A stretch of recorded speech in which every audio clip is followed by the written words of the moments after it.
I don't walk as easy as I used to. I don't speak as smoothly as I used to. I don't debate as well as I used to. But I know what I do know. I know how to tell the truth.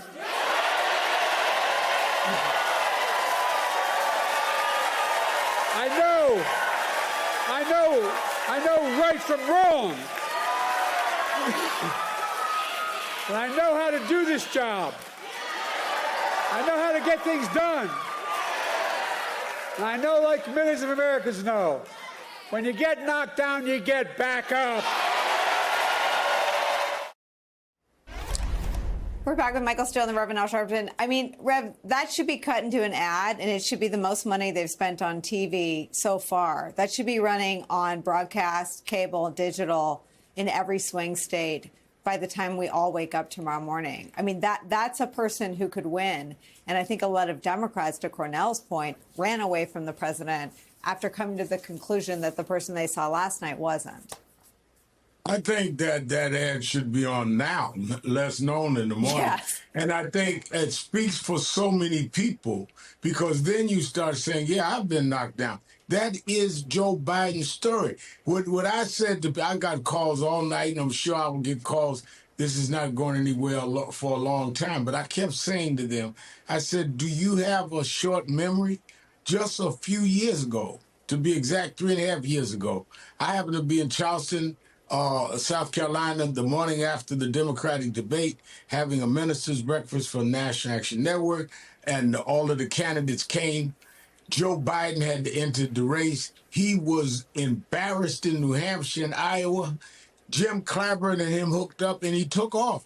This man has been humiliated, been down before. If there's anybody that knows how to get up in politics, it's Joe Biden. And he's taken some lickings before, but he keeps ticking. And that's what I think he can sell. Because what I say to all these people talking about a brokered convention or should he step out, I said, one, that's up to him. But second, who steps in that you can tell me can beat Donald Trump? The only one I know that's ever beat him is Joe Biden. And you had counted him out all the way to the South Carolina primary. You know, Michael Steele, we as a media have spent almost a grotesque amount of time trying to understand the bond between Trump and his base.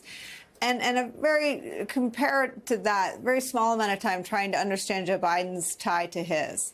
And I think what the Rev is getting at, and something that's always been missed by sort of elite media, is that people see themselves in Joe Biden's resilience. They see themselves in his having to overcome a stutter.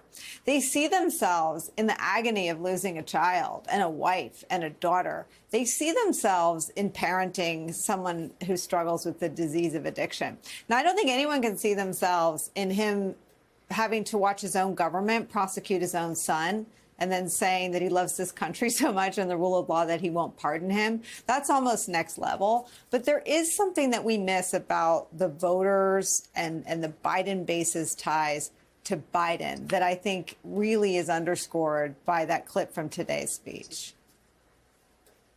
There's a lot. There's a lot in what you just said, Nicole. And the narratives to me, as they've come about in this campaign, at once are very frustrating, how they're covered by the media overall. Donald Trump has been given a license by the media that I think has contributed mightily to a lot of this. The format, I liked that debate last night, and I know that there are a lot of technical issues that people can say about not having the moderators push back and all of that. But the one thing I will say about it is that it did level up and expose everything. We now know, we've level set this race. We now know what it looks like. We now know who these people are. We see the flaws of an elderly president who, as he admitted in that North Carolina speech, has trouble walking. And yeah, the words don't come out as cleanly and smoothly as some would like. But what you also saw was on the other side of him, a rabid, ravenous, egomaniacal individual who made everything about him. who even in the face of his own 34 convictions said, oh, yeah, well, the president's son is convicted. He's convicted at a higher level. What, at a higher level than you as president, as a former president with 34 convictions? So it was clarifying on so many levels last night. But here's the rub for me. Today, the media is doing another horse race. Who's going to replace Joe Biden? Who's favorable? Who's not favorable? Could you stop the BS, please? Because that race isn't happening. Tell us the story of the race that is happening. And that's the important part of this that I think gets missed often.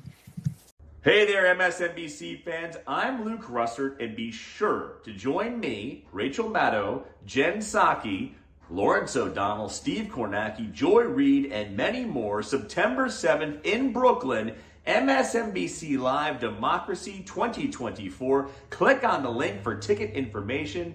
We will see you there.